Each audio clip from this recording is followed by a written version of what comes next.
Hello and welcome to Onesies, a podcast of one season wonders, blunders, 60 no, not 65th anniversaries. That was a 60th anniversary? Yeah. And yes, my name's Andrew, My name's Emily.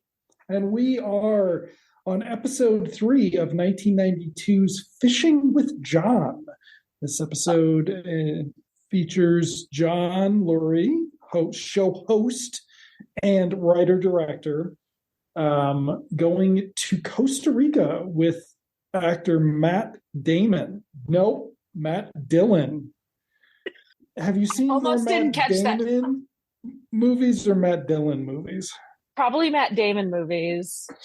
I almost didn't catch that you said the wrong name. I almost didn't catch it. I'm so glad you caught yourself. They basically look the same. I mean, No, they don't. They look nothing alike. they're two white men. So, did you know that Matt Dillon is almost 60 years old? I did, because we watched a movie where we watched this show called Wayward Pines, where he was I've got this fancy, I don't know if I talked about it on the pod, this iPhone app called Call Sheet. Is pretty cool. Highly recommended. Okay. On the show Wayward Pines, he was 51 years old and he was playing probably 40, but his wife was Shannon Sossman, who was, an Injuin. I loved her. Right, 2002. So he's basically dating somebody who should be playing his daughter. So very cool. Or no, his wife is the age that his daughter should be. Anyway, I did not have my Matt Damon history prepped for you, but I also don't need it because we're talking about Matt Dillon. However, really quickly, Matt Dillon was a true teen star. His first thing, he was 14 to 15 years old in 1979 in Over the Edge. He was the bad guy in My Bodyguard. He was the lead in Tex. He did Outsiders and Rumblefish. So he did this, who is that? Essie Hinton. Fuck her. She sucks. Terrible person. Is that a woman? I always just yes. assumed it was a man. She's a bigot. Oh. Yep, bummer. What are you going to do? Somebody was like, I loved your book so much. As a young gay man, I really saw myself represented in X, Y, and Z. And she's like, fuck you. Those kids are straight. Don't be gross. Yeah, she's a piece of shit. She's from Oklahoma. Wow. Like, what are you going to do? He was in The Flamingo Kid, which was a hit. And then he was in Target, which, as I recall, is terrible. But basically, he fizzled by the age of 21 and was sort of listless through the late 80s.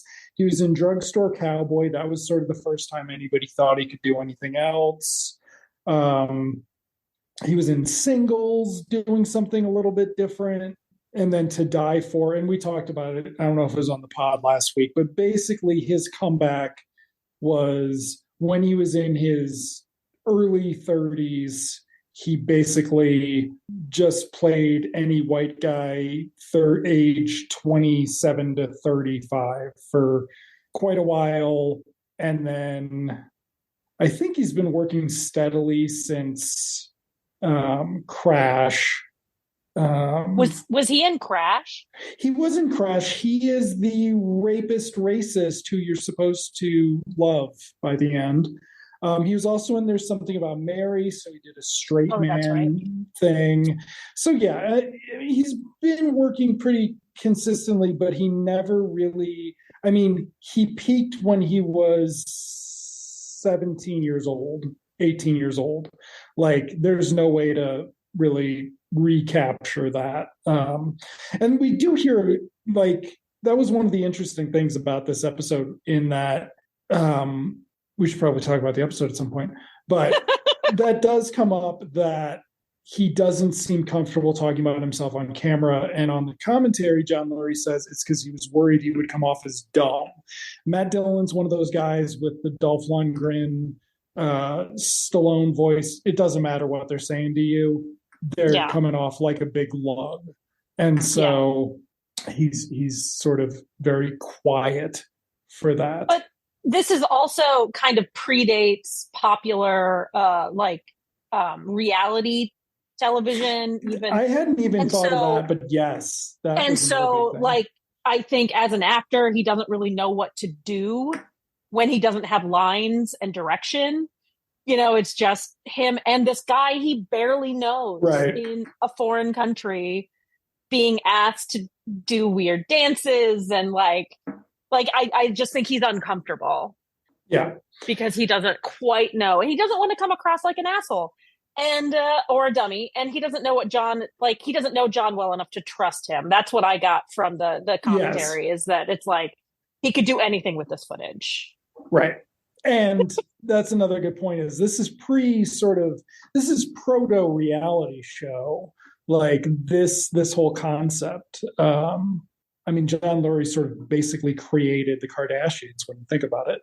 But other than that, so the episode starts, because we did watch the episode. The episode starts with them flying in. Now, this episode was described as the supernatural one. Yeah. That's a really big stretch. It's supernatural if your narration is fucking with you and making fun of your lack of horse riding skills. I guess it's technically supernatural. It is supernatural it is not a natural representation of reality. But they're flying in and they're having a bumpy flight. But I noticed that the audio, they were not having them talk anywhere near as much as John usually was showing his people talk, at least until everybody. We've seen a pattern with everyone except Jim Jarmusch that at some point during Fishing with John, you decide you're not going to talk to John anymore. It could be because you're seasick and you're mad at him. It could just be because you think he's a little much. But at some point in the show, John Lurie's always like, this is where they just stop talking to me for 4 hours. And, makes for bad fishing TV. Yeah. But we also find out that from the commentary, we find out that John Lurie's terribly afraid of flying. And when you watch it again, knowing that, he's sitting there doing breathing exercises. You can see it in his eyes. Like he is terrified. He's terrified. I just shit myself next to Matt Dillon, the John Lurie story. So they arrive at this. How do they get to the fishing village? The horses. They ride horses. That's right. They ride horses. Yeah. And there's some fun commentary about how the entire town was on the road with the cameramen watching them film riding along the side of the road. And I'm like, oh yeah, you can tell they're shooting from the side of the road there. But it's a different it is a different style too. Like John talks about how he's not as thrilled with the photography on this one as he was on the last one, but he does seem a lot and he didn't like the second unit director, but it does certainly seem like they're a little bit more comfortable in how they're making this show. Yeah. The problem is their guest just isn't doing what they need their guests to do. And so let's see. The horse ride goes wrong. That was hilarious because they get there and John's like, this is the first time I've ever been on a horse. And Matt Dillon's like, well, that's weird for you, I guess. And I'm like, John Lurie's just bullshitting with him. And then on the thing, he's like, this was really, and I believe it because he's that I'm like, I am pretty incompetent on a horse, but dude, he was never in a Western. I mean, and then Matt Dillon hops on his horse, and I'm like, oh, Matt Dillon probably's loved riding horses since Tex or something.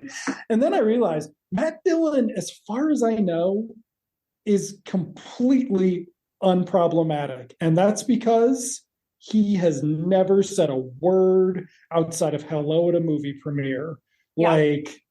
I can't think of a single bad thing I've ever heard. Nope. His little brother was on Entourage, and his little brother was on Entourage? Yes, his little brother's Kevin Dillon, and is I believe problematic from that and subsequent Oh, I guess. macho male Ugh, things. But ugh. yes, I don't think they've ever done anything together. But yeah, so Matt Dillon is a very assured horseman riding across, and John is struggling to keep up. At some point, his horse becomes scared by the bad spirits, which John Lurie talks about on the commentary, which is kind of funny, because it gives you like this real sense of his thinking of writing the narration. Yeah. But basically, he gets off his horse. He makes Matt Dillon walk the last mile, and Matt Dillon's just kind of like, seriously, dude, like we can't walk the last mile. He's like, yeah, we can. And so they walk the last mile to this fishing lodge where we don't meet anyone else. They have a moment with a local who is going to tell them the secrets of the fish dance, which is bullshit. And it's just some guy that John Lurie liked how he looked. And so he filmed him. Filmed him talking and doesn't even know what he was saying. I don't speak Spanish, so I have absolutely no idea what the guy's talking about. It was funny, a little bit problematic in my mind. This sort of like the local tribe has a dance that they do to get fish. Well, so we're gonna do it, but it's all bullshit. So it's like it's this weird hazy line that he has created. Yes, it is sort of a country bumpkin characterization of the people, but the reality of the place that we find out about on the commentary is that they're at a fishing lodge, and John Lurie's pretty sure that a bunch of murderers from the US on the run just live there and drink and fish and fit in fine, and that they actually had a lot of trouble finding people to help them shoot because, per the locals and these outlaws, fishing is a macho man thing and you do not mock fishing. And I was like, well, that's a lot to take in. Like, really? We're going to fucking throw down about, the dick measuring contest that is fishing. But also, while I think that some of this can be true, I don't think that all of it is true. I think some of this is his imagination, right? He doesn't know that these people are on the run. He doesn't know that. They just look like ne'er-do-wells who have committed crimes and are losing themselves in Central America, right? And maybe there is some macho-ness. Maybe they just don't like him because he's a scrawny weirdo who's a bit much. I like your estimation that Matt Dillon thinks that he's a bit much. I mean, we'll get to the ending, which is again delightful, but also again deceptive documenting. But there's a bit of a bit much in there that was kind of funny that we'll get to. But okay, so yes, maybe he's probably, well, we don't know. You're going to call your Twitter mutual John Lurie a liar? Wow. I'm calling him a liar. Okay. And also, he's the type of person, I've said this before, who could lie to me all day long and I wouldn't care. Okay. I mean, you should ask him to be on the pod. Just saying, what's he doing? You can DM him. You've still got the ability to DM him. Anyway, okay. So we don't get anything about where they spend the night. They come out, they do the chicken dance. It's this hilarious song. It's terrible, but it's the kind of terrible that a professional musician is basically doing some stupid song that a 6-year-old came up with, and it's fucking. And then on the commentary track, he's like, and then we brought in the singers to lay down the vocals, and I'm like, the vocals of "This is the chicken dance, we do a dance," or the fish dance, we do a dance. It's good. It's just like fishing is good. Yeah, it's so funny. It's this choral sort of song. He calls it an opera. It was beautiful and It's like a silly. Gregorian chant. It's a Yeah. like more like that. But the footage is him and Matt Dillon doing this silly dance, and there's a lot of video editing. And Yeah. that's we discovered because there was only 15 seconds of footage because Matt Dillon was like, I'm not sure I'm about not this. doing this anymore. Yeah.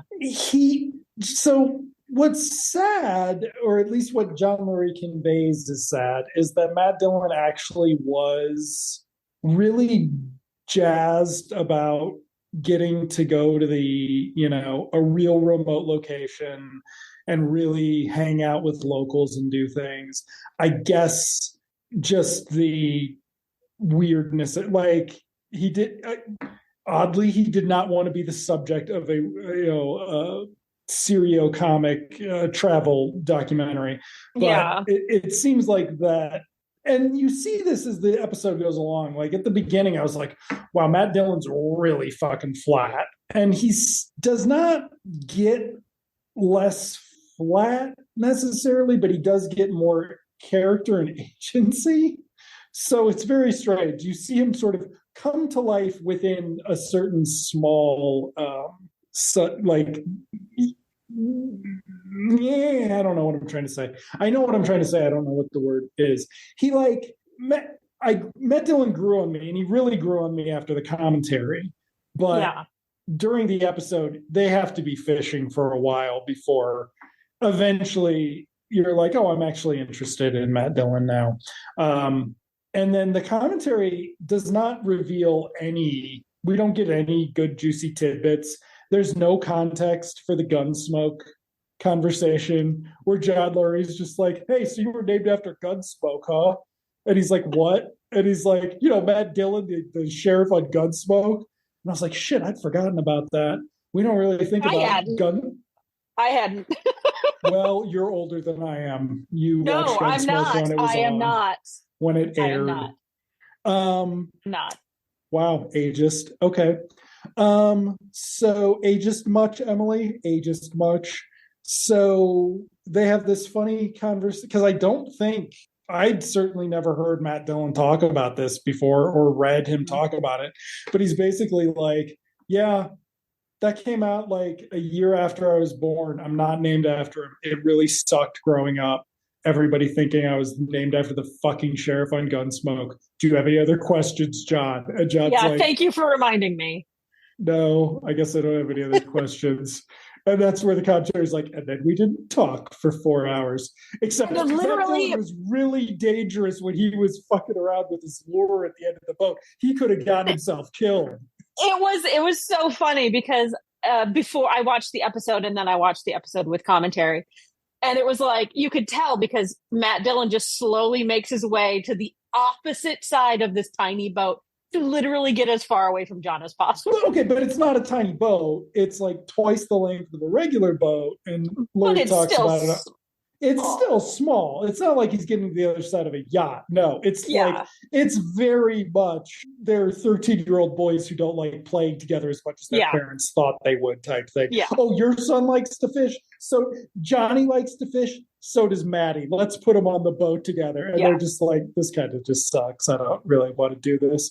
So then, okay, we missed out on one of the people they meet.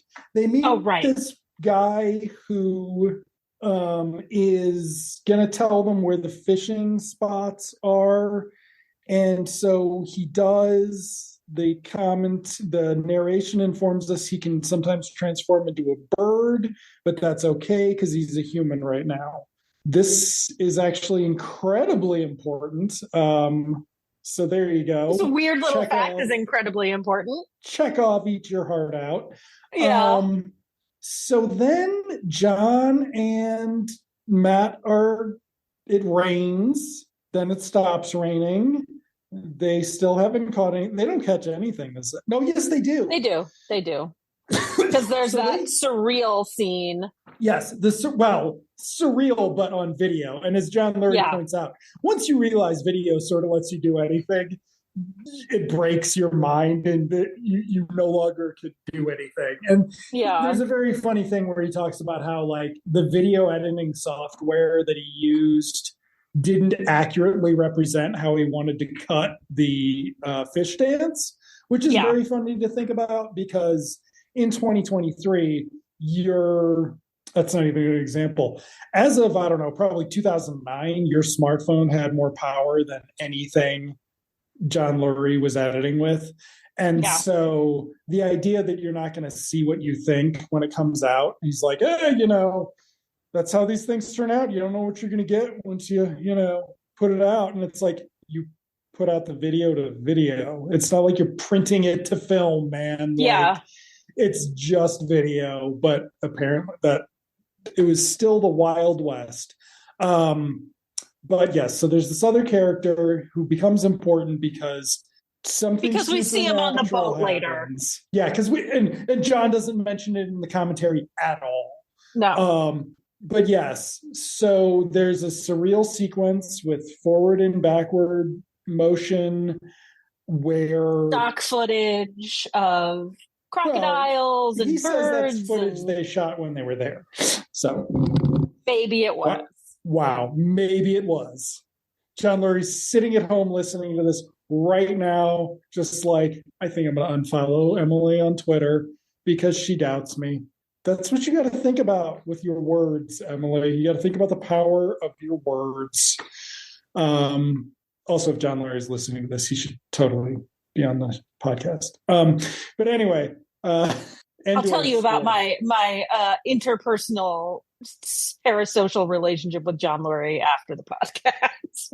When you think about it, it's a parasocial relationship he has with you as well, Emily, with you as well. Okay, so yes, there's this long sequence of wildlife footage interspersed with them holding on to their boat during a storm, which also doesn't get talked about. Yeah. It seems either like they're goofing around or it's actually dangerous, but then it's probably goofing around because on the commentary, Lurie says that he realized right away there wasn't going to be good fishing. Then he met Matt Dillon and he was like, oh shit, we're not going to get on well. Let me come up with some bullshit we can shoot so I can make an episode out of this. Yeah. And he credits maybe his editor with coming up with this sequence at the end where supernaturally the winds change and it's because they caught fish, but it looks like they're throwing them back because of the reversing. And at some point, just in a great special effect that even Ed Wood would have issue with, a white bird has flown away from one side of the screen, which they have then reversed. And so the white bird lands on the right side of the screen, and the guy we met who supposedly turns into a bird maybe enters in on the left side, but he just appears. He's rowing their motorboat, and I'm like, did he have to come out there and save you guys? Is that what actually happened? Because that's what it kind of seems like happened, but John Lurie does not expand on that. And then they fish some more. And they start catching fish. So the thing is that this whole sequence starts and the narrator, Rob Webb, says something like, and the power of the dance is unleashed, right? Yes. So then all this nature stuff is happening and they're catching fish on the boat now, finally. I forgot completely where I was going with that.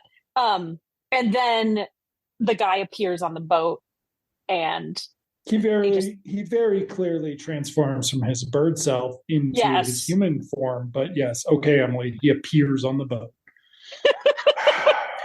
Well, it's just weird because the boat is small enough that he's not hiding anywhere on the boat. Nope. Like, they're not shooting around him. No, he's sitting at the back of their motorboat with 2 oars, and you're like, what happened here, John?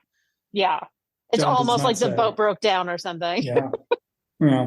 John but yes, they do shit to the local fishermen about how they were a bunch of macho goods, and they broke the motor on his boat, and Matt Dillon was like, cool. Is this what this is like every time? And he's like, no, sometimes Tom Waits is throwing up at me at this point too, throwing pieces of his good breakfast out of his puke at me, and it's hitting me on the face. Director's cut. But then the mighty fishermen return to go home with stock footage of San Jose. Yeah.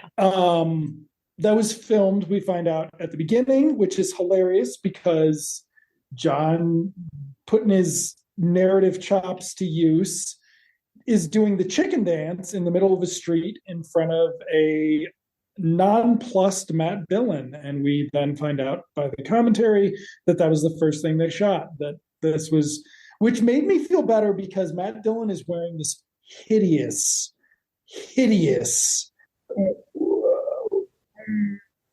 fashionable cowboy early 90s like shirt that it's like a button-down shirt. It's not quite a Hawaiian shirt. No, it's not a Hawaiian shirt because it's got a Southwest pattern on it.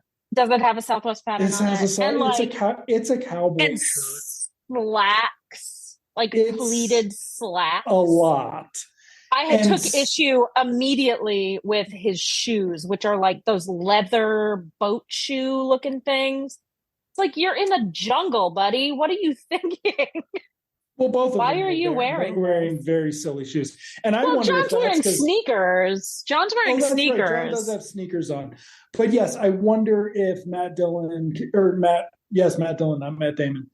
Matt Dillon watched the Tom Waits episode and was like, I'm going to wear some silly ass shoes too. Well, he said in the commentary that he had watched the first 2 episodes and enjoyed them.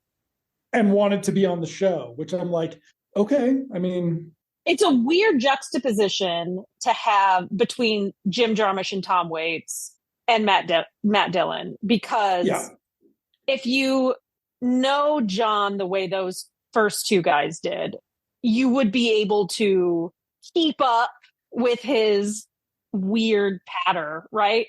Like he's a kind of a weird guy, and he says goofy stuff. He tells silly stories, and you'd be able to like deal with that. But Matt Dillon clearly could not. He didn't have the patience for it. He doesn't know the guy. He does not seem like Matt Dillon does not seem like somebody who does a lot of improv. And he does not seem like somebody who sits around and bullshits a lot. Like he's done in his career, like one movie where he sits around and bullshits, I think. So yeah, they do the dance. Matt Dillon does the dance a little bit when he's down the block, which I was just like thinking it was the last thing they shot because it's a fucking reality show. There should be some reality, right? No. God, reality shows are so fucking lazy. It's hilarious. It's absolutely hilarious. It's like if you did a scientific research, didn't find anything, but instead turned it into something being like, hey, are we going to find anything? Are we going to find anything? Are we going to tune in next season? We'll tell you if we found anything first season. Anyway, sorry. I hate reality shows. And documentary TV in general. But really good episode. I liked it a lot. Good episode. Rob I'm very excited.